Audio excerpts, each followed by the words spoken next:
எல்லாருக்கும் வணக்கம். நான் தான் உங்க விமல் வர்மன் பேசுறேன். சேலத்துல சாதி கட்சியா மாறி இருக்கிற விஜயோடைய தமிழக வெற்றி கழகம். சேலத்தை பொறுத்த வரைக்கும் வன்னியர்கள் தான் பெரும்பான்மை சமூகம். அந்த பெரும்பான்மை சமூகத்துக்கான வாய்ப்புகள் தமிழக வெற்றி கழகத்துல கொடுக்கப்பட்டிருக்கா அப்படின்னு கேட்டா முற்றிலுமா மறுக்கப்பட்டிருக்கு, முற்றிலுமா கிடையாது. 6 தொகுதிகள் சேலத்துல இருக்கு. அந்த 6 தொகுதிகளில் 5 தொகுதிகளில் கொங்கு வேளாளர் சமுதாயத்தை சார்ந்தவர்களுக்கு வாய்ப்பு கொடுக்கப்பட்டிருக்கு. ஒரே ஒரு மேட்டூர் தொகுதியில மட்டும் ஒரு வன்னியருக்கு வாய்ப்பு கொடுக்கப்பட்டிருக்கு.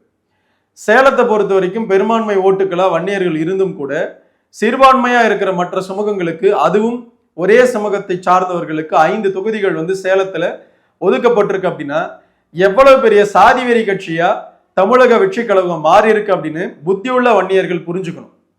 எனக்கு விஜயை பிடிக்கும், நான் பார்த்தீங்கன்னா அவரை அட்மையர் பண்றேன், எனக்கு விஜய்னா ரொம்ப ரொம்ப பார்த்தீங்கன்னா உசிறு அப்படின்னு நினைச்சிட்டு இருக்கிற சேலத்துல இருக்கிற இல்ல ஒட்டுமொத்த தமிழகத்துல இருக்கிற வன்னியர்களுக்குத்தான் நான் இந்த காணொலியை பதிவு பண்றேன். புரியுதுங்களா? நமக்கு புத்தின்னு ஒண்ணு இருந்தா இங்க விஜய் அவர்கள் சமூக நீதியை காக்க போறாரு, மக்களை காக்க போறாரு, அனைத்து மக்களுக்கான பார்த்தீங்கன்னா அரசியலை முன்னெடுக்கிறாரு, அப்படி இப்படின்னு பல பார்த்தீங்கன்னா கதைகளை ரைட்டப்புகளை எழுதுற நீங்க சமூக நீதி அப்படின்ற ஒரு விஷயம் விஜய் அவர்கள் காப்பாரு அப்படின்னா சேலத்துல பெரும்பான்மை சமூகத்தான அதிகப்படியான சீட்டுகள் கொடுக்கப்பட்டிருக்கணுமா இல்லையா?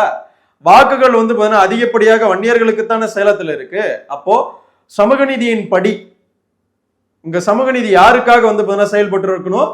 சேலத்தை பொறுத்த வரைக்கும் வன்னியர்களுக்காக செயல்பட்டிருக்கணும். ஆனா தமிழக வெற்றி கழகத்தின் சார்பாக 5 வேட்பாளர்கள் ஒரு குறிப்பிட்ட கொங்கு வேளாளர் சமுதாயத்தை சார்ந்தவர்கள், ஒரே ஒருத்தர் வன்னியர். இதுல எங்க சமூக நீதியை தமிழக வெற்றி கழகம் பார்த்தீங்கன்னா காத்திருச்சு. அப்போ எவ்வளவு பெரிய சாதி வெறி தன்மையோட தமிழக வெற்றி கழகம் வன்னியர்களுக்கு எதிரான முதல் தேர்தலே இவ்வளவு பெரிய களமாடுறாங்க அப்படின்னா வன்னியர்கள் ரசிக கூட்டம் அப்படின்னு நினைச்சுக்கிட்டு ஓட்டு போறதுக்கு தான் அவனுக்கு லாக்கி. அந்த பெரும்பான்மை சமூகத்தை எப்படி ஒன்னால ஏமாத்தலாம் அப்படின்னு நினைச்சுக்கிட்டு விஜய் இவ்வளவு பெரிய ஒரு வேலையை பார்க்கறேன். எவனுக்கு தெரிய போகுது? அங்க நிக்கிற ஜாதிகள் எல்லாம் எவனுக்கோ சீட்டு கொடுக்குறன்ற மைண்ட் செட்ல தான் போய் உட்காந்து ஓட்டு போட போறான். நமக்கு என்ன பார்த்தீங்கன்னா நாம மாட்டுன்னு நம்மளுடைய வேலையை செய்யலாம் அப்படின்னு தமிழக வெற்றி கழகத்தின் சார்பாக 5 வேட்பாளர்கள் நிக்கிறாங்க, ஒரே சமூகத்தை சார்ந்தவர்கள். அப்படின்னா இதுக்கு பேர் தான் சமூக நீதி, இதுக்கு பேர் தான் பார்த்தீங்கன்னா ஊழல் இல்லாத ஆட்சி. புரியுதா? நான் ஊழலே செய்ய மாட்டேன், நான் ஊழலே பண்ண மாட்டேன், நான் சாதியை பார்க்க மாட்டேன், சாதியத்தை தாண்டி அரசியல் செய்ய போறேன் அப்படின்னு பல உருட்டுக்களை உருட்டுன விஜய் அவர்களே சமூக நீதியை காக்கிற லட்சணம் இதுதானா? மக்களை காக்கிற லட்சணம் இதுதானா? சாதியை கடந்து அரசியல் செய்யறது இதுதானா? பெரும்பான்மை சமூகத்தை அங்க அமுக்கிட்டு மைனாரிட்டி ஜாதிகளை நீங்க வன்னியருடைய வாக்கு வாங்கி அங்க ஓட்டுக்களா பிரிச்சு தூக்கிட்டு எம்எல்ஏ ஆக்கிடுவீங்க. இந்த புத்தி இல்லாத மானங்கட்ட பார்த்தீங்கன்னா வன்னியர்களும் உனக்கு ரசிகரா இருந்துகிட்டு எல்லா வேலையும் செய்யணும், இதுக்கு மட்டும்தான் இவனுக்கு லாய்க்கு அப்படின்ற இடத்துல நான் சொல்லலைங்க. விஜய் அவர்களுடைய கட்சியும் பார்த்தீங்கன்னா வன்னியர்களை பார்த்து யோசிச்சிருக்கு. அதுதான் சேலத்துல நிகழ்ந்தேறி இருக்கு. இதை பத்திலாம் வன்னியர்களுக்கு புத்தி இருக்கா? அரசியல் பார்த்தீங்கன்னா புரிதல் இருக்கா? ஒன்றும் கிடையாது. எல்லாம் ரசிக மனப்பான்மை, ரசிகர்களா இருந்துகிட்டு எதை வேணாலும் பண்றது. இப்படி ரசிக மனப்பான்மையில தான் விஜயகாந்த் பின்னாடி போய் இந்த சமூகம் பெரும்பகுதியா நாசமா போச்சு.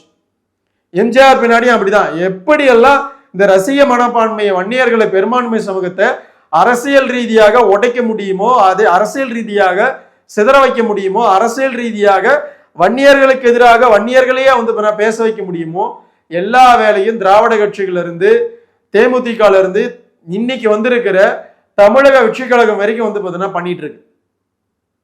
பெரும்பான்மை சமூகத்துக்கு வாய்ப்பு கிடையாது, அங்க மைனாரிட்டி ஜாதிகளுக்கு பார்த்தீங்கன்னா வாய்ப்பு.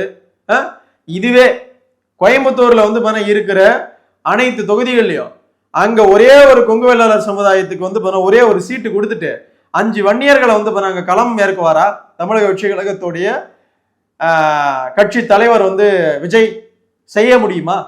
நான் கேட்கிறேன். நான் அங்க இருக்கிற கொங்கு வேளாளர் சமுதாயத்தை சார்ந்தவர்கள் ஏத்துப்பாங்களா? நாங்க தான்டா பெரும்பான்மை, எங்களுக்கு எதிராக எப்படா ஒரு மைனாரிட்டி இங்க இருக்கிற வன்னியர்களை போடுவோன்னு கேட்குவானா மாட்டானா? கேட்குவாங்களா மாட்டான். அது நியாயம் தானே?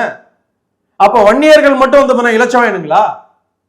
எப்படா இப்படி எல்லாம் இருக்கீங்க? ஜாதியை பார்க்க மாட்டோம், இதை பார்க்க மாட்டோம், அதை பார்க்க மாட்டோம், எல்லாத்தையும் பார்க்க மாட்டோம்னு சொல்லிக்கிட்டு அரசியலுக்கு வரீங்க.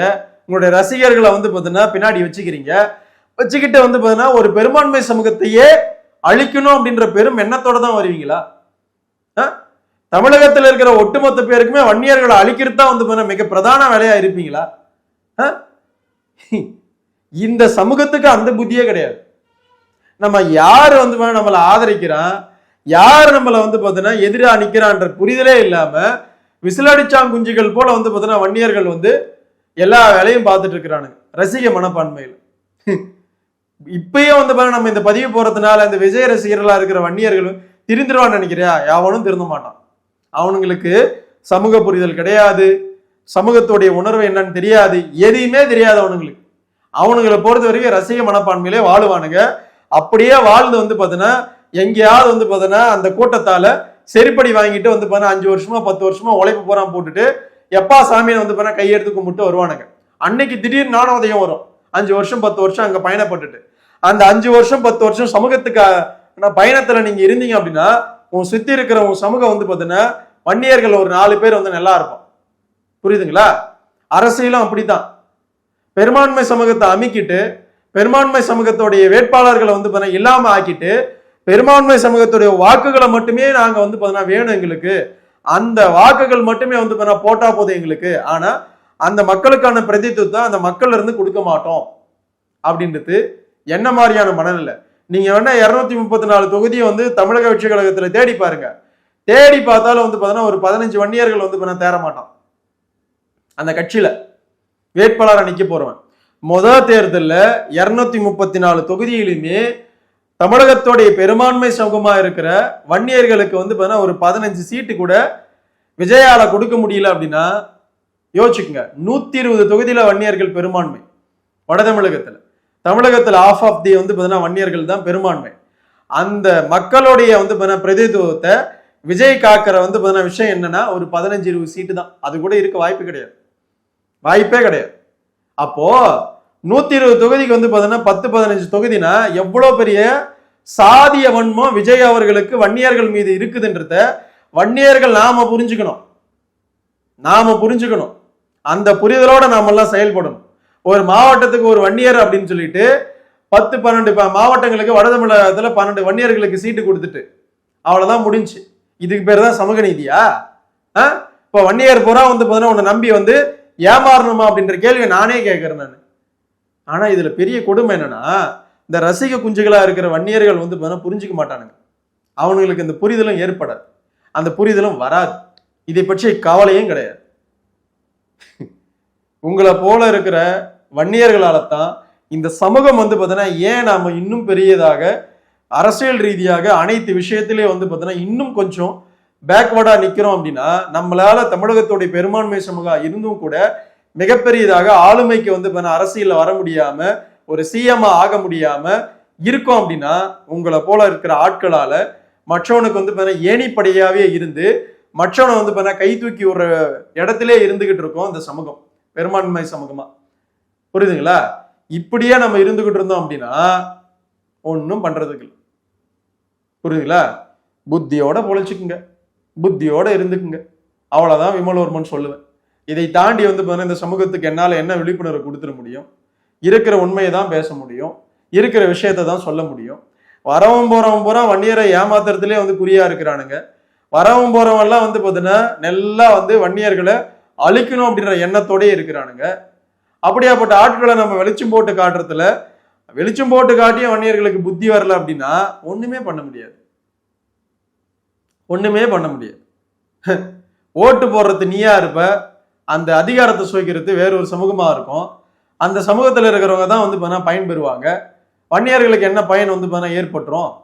ஒன்றும் கிடையாது. நீ கடைசி வரைக்கும் போய் அவங்ககிட்ட நின்றுக்கிட்டு சொல்லுங்க அண்ணா, அண்ணா நீங்க தானா சூப்பருங்கண்ணா அப்படின்னு போயிட்டு கடைசி வரைக்கும் நின்றுட்டு தான் இருக்கும். புத்தியோட வந்து பார்த்தீங்கன்னா வன்னியர்கள் புரிஞ்சுக்குங்க, புத்தியோட இருந்துக்குங்க, அவ்வளவுதான் சொல்ல முடியும்.